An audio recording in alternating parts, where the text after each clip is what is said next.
Buenas, vamos de nuevo. Bienvenidos, esta es una nueva cápsula en donde vamos a hablar sobre población, muestra, unidad de análisis y diseño muestral. En investigación es muy común querer antes de empezar saber cuántas personas tengo que evaluar, y ese es un error muy frecuente, sin aún haber definido de dónde saldrá esa población, a quién representa o cuál es la unidad de análisis que necesito para mi investigación.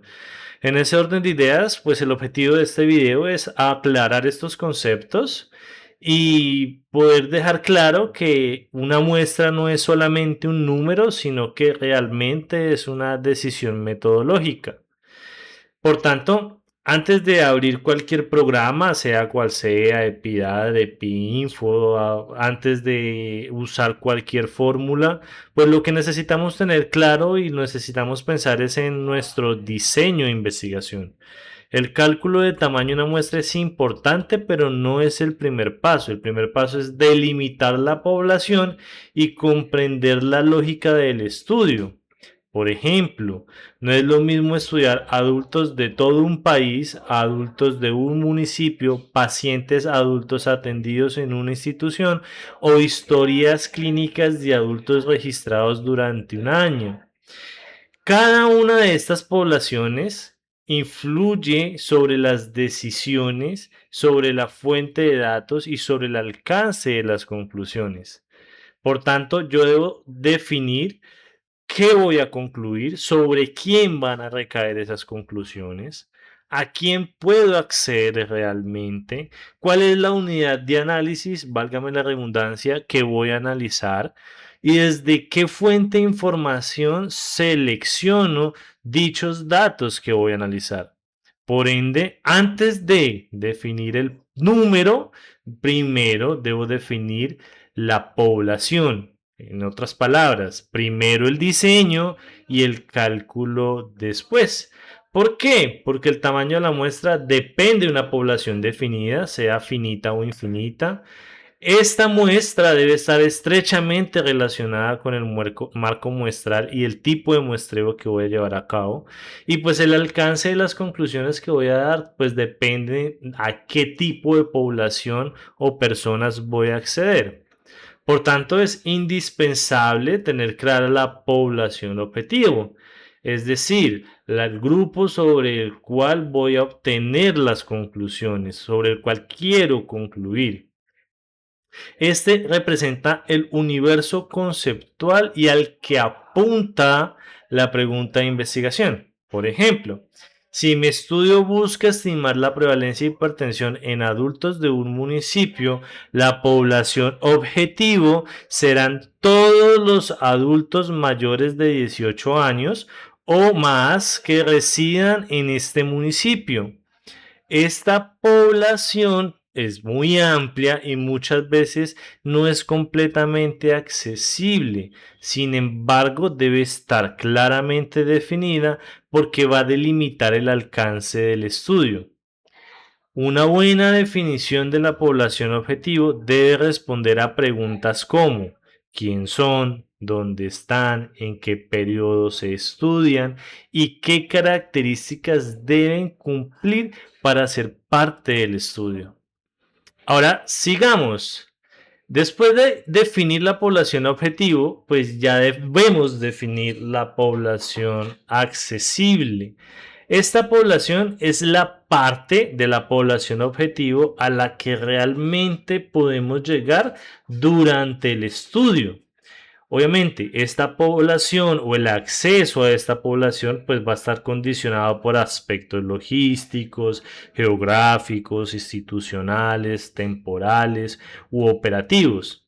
Siguiendo el ejemplo anterior, quizás queremos estudiar a todos los adultos del municipio, pero en la práctica solamente podemos acceder a los adultos registrados en determinadas instituciones de salud, barrios o lugares o jornadas comunitarias.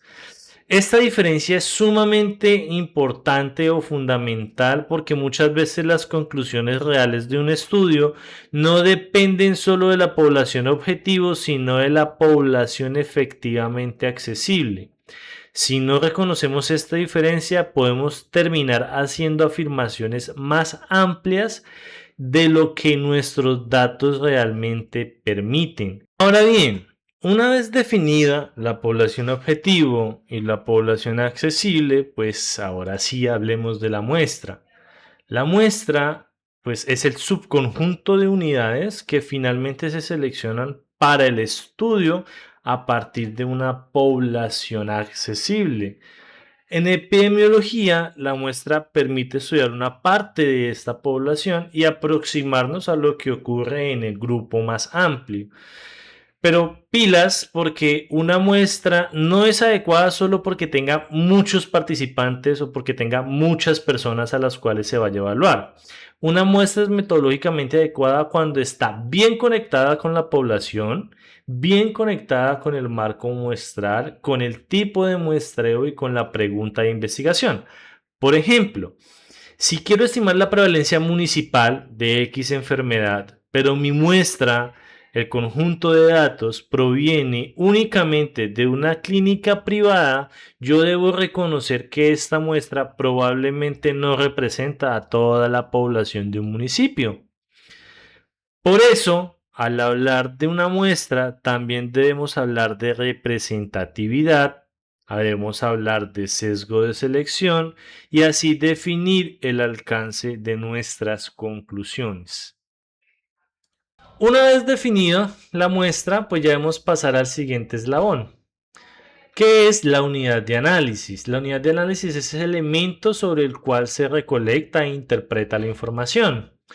En muchos casos, en muchos estudios, esta unidad de análisis es la persona sobre la cual yo aplico la encuesta o hago la intervención, etc. Pero fíjense que no siempre es así. Ejemplo, en un estudio con historias clínicas, la unidad de análisis pasa a ser el registro clínico, no la persona. O en un análisis territorial pasa a ser el municipio de donde yo estoy extrayendo los datos para hacer el análisis. O en un estudio institucional pasa a ser la institución prestadora de salud de donde yo estoy extrayendo la información. Por tanto, definir la unidad de análisis puede definirla mal, evidentemente, puede generar errores importantes en las conclusiones del estudio. Hagamos un ejemplo más aterrizado. Si analizamos hospitalizaciones, debemos aclarar si la unidad de análisis es el paciente o el evento sobre el cual se llega a esa hospitalización. ¿Esto por qué? Porque una persona puede tener diferentes hospitalizaciones por diferentes eventos y eso cambiaría la estructura de los datos. Por tanto, cuando yo construya mi base de datos, más antes de construir la base de datos, yo debo preguntarme qué representará cada fila de mi base de datos. ¿Pacientes? ¿Eventos? ¿O qué otro elemento de interés para el estudio voy a analizar? Teniendo claro esto, pues ya pasamos a lo que se define como marco muestral. Y el marco muestral no es más que el listado, el registro, la base o la fuente que me permite identificar y seleccionar las unidades de análisis de la población accesible. Es decir, si la muestra se va a seleccionar, debemos saber desde dónde se va a seleccionar. Algunos ejemplos de marco muestral son un censo, listado de estudiantes matriculados, registro de pacientes, una base de historias clínicas, una base de datos de vigilancia epidemiológica, un listado institucional, entre otros. La calidad del marco muestral es fundamental. Si el listado está incompleto, desactualizado, contiene datos duplicados o no incluye todos los grupos relevantes, la muestra puede quedar sesgada y por tanto las conclusiones. Por eso, no basta con decir que se seleccionará una muestra de manera aleatoria. Se debe explicar cuál es el marco muestral y qué tan adecuado es para representar a la población accesible del estudio de investigación. Y eso es importante porque muy pocas veces esto se reporta en la literatura científica. Ahora bien, hagamos un ejemplo aplicado. Supongamos que queremos estimar la prevalencia de hipertensión arterial en adultos de un municipio. La población objetivo pues serán todos los adultos residentes en ese municipio. Sin embargo, si el estudio se realizara en un único centro de salud, Los participantes, la población accesible, serían los adultos registrados en esos o en ese centro de salud durante el periodo definido. Y la unidad de análisis sería cada persona adulta evaluada durante el estudio. Por su parte, el marco muestral sería o podría ser el listado de usuarios elegibles del o de los centros de salud. Y la muestra sería el grupo total de adultos seleccionados de ese listado. Obsérvese que el tamaño de la muestra aún no aparece por ningún lado. ¿Por qué? Porque primero hay que definir la lógica del estudio y ya después de esto, que será en videos posteriores, si entramos a calcular cuántas personas es que necesitamos para nuestro estudio. Ahora bien, usemos o revisemos algunos errores frecuentes que pueden darse dentro del diseño muestral. El primero de ellos pues sería calcular una muestra sin definir una población clara. El segundo sería confundir la población objetivo con población accesible. Recuerden que son elementos diferentes. No definir una unidad de análisis, no identificar el marco muestral o presentar solamente un N sin explicar la selección de ese N. Cuando hablo de N me estoy refiriendo a número de personas, número de muestra, número de personas evaluadas. Por tanto, y ya terminando, ese es un checklist para redactar y justificar la muestra.